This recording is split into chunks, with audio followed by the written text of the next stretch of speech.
Hi everyone, Assalamu alaikum. Welcome back to my channel, another new blog. আমি সুমনা সিদ্দিকা আপনাদের সবাইকে welcome করছি আমার এই ছোট্ট চ্যানেলে। কাছে দূরে যে যেখান থেকে আমার আজকের ভিডিওটা দেখছেন, আশা রাখছি আল্লাহর অশেষ রহমতে সবাই ভালো আছেন, সুস্থ আছেন। আমরাও আলহামদুলিল্লাহ ভালো আছি। আপনাদের সবারই সুস্থতা ও দীর্ঘায়ু কামনা করে শুরু করছি আমার আজকের ভিডিও। আশা করছি আমার আজকের ভিডিওটা আপনাদের কাছে খুব ভালো লাগবে।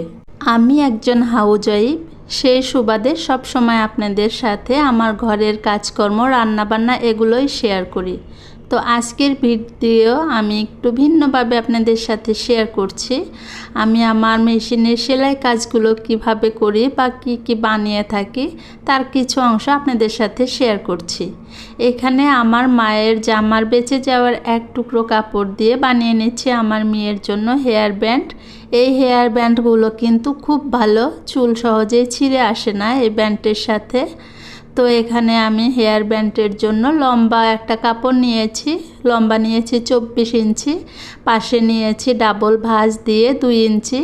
তো এই কাপড়টা 2 মাথা সেলাই করে নিয়েছি। এখন আমি উল্টিয়ে নেব, বাদ বাকি যা কাজ সেটা আমি আপনাদের সাথে পরে শেয়ার করছি। এখন যেটা কাজ করে নিচ্ছি, এটা একটা অর্ডারি কাজ ছিল এক ভাবির আর কি, ম্যাক্সিও না, আবার এটাকে গোল জামা বলে আর কি, এরকম একটা জামা। উনি প্রেগনেন্ট ছিল, তো ওনার সুবিধা অনুযায়ী আমি ওনার জামাটা মেক করে দিচ্ছি। তো এখানে বাদ বাকি সব কাজ শেষ হয়ে গেছে, শুধু নিচে সেলাইটা বাদ ছিল। তো ভাবলাম মেশিনে যখন বসেছি এটাও শেষ করে নিই। তো এই তো জামা বানানো শেষ হয়ে গেছে।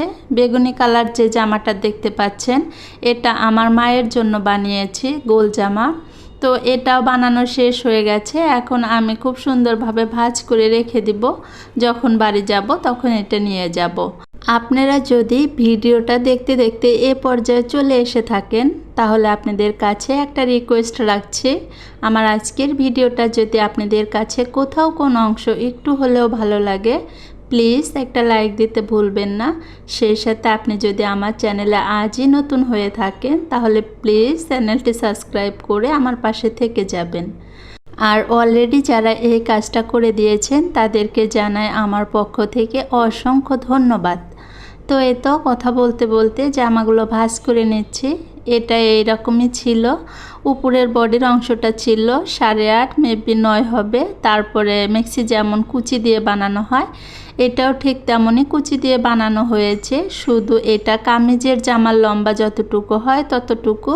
এতে করে গরমের দিন কিন্তু এই জামাগুলো পরতে বেশ আরামদায়ক হবে। তারপর এই তো হেয়ার ব্যান্ডের জন্য এখানে আমি একটা লম্বা রাবার নিয়েছি। রাবারটা লম্বা ছিল 4 ইঞ্চি মতো।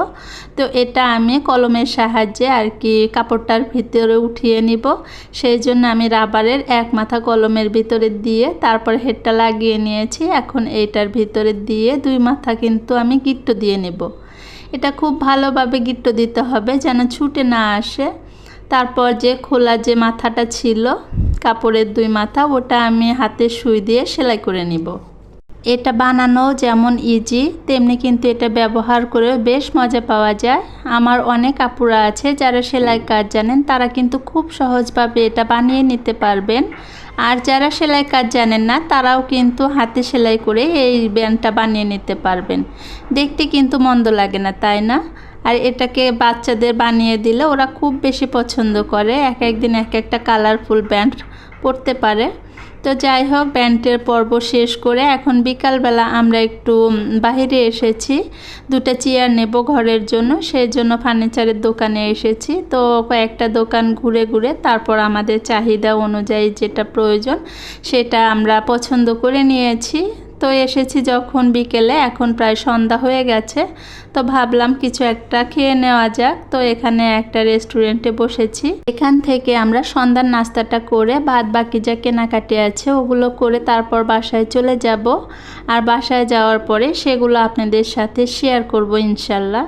সম্প্রতি আমাদের বাংলাদেশে যে ঘটনাটা ঘটে গেছে, এটার সাথে আমরা কম বেশি সবাই এখন পরিচিত হয়ে গেছি। এটা গোটা বিশ্বকে নাড়া দিয়ে দিয়েছে। মাইলস্টোন স্কুলে বিমান বিধ্বস্ত হওয়ার যে ঘটনা, ইউটিউব ফেসবুকে ঢুকলে চোখ দিয়ে অঝরে পানি পড়তে থাকে, কথা বলার শক্তি থাকে না। সেই জন্য ভিডিওটা আপলোড করতে দেরি হয়ে গেছে। তো যাই হোক, কত শত নিষ্পাপ প্রাণ ঝরে গেল। এদেরকে তো আমরা ফিরে পাবো না, তবে যারা বেঁচে আছে আল্লাহ তাদেরকে যেন দ্রুত সুস্থ করে দেন। আর যেসব পরিবার তাদের ছোট্ট সোনামণিদের হারিয়েছে, আল্লাহ তাদের ধৈর্য ধারণ করার মতো তৌফিক দান করুক। আর সেই সাথে যারা বেঁচে আছেন আমরা তাদের সুস্থতা কামনা করতে পারি। তো আল্লাহ সবাইকে ভালো রাখুক এই কামনা করছি, আমিন। তো এখানে গত দিনের যে মার্কেটগুলো করেছিলাম সেগুলো আপনাদের সাথে শেয়ার করছি। ওখানে ছেলের জন্য একটা পাঞ্জাবি ছিল, মেয়ের জন্য টি শার্ট, সেই সাথে প্লাজো ছিল। আর এখানে আমার জন্য একটা 3 পিস নিয়েছি রাফ ইউজ করার জন্য।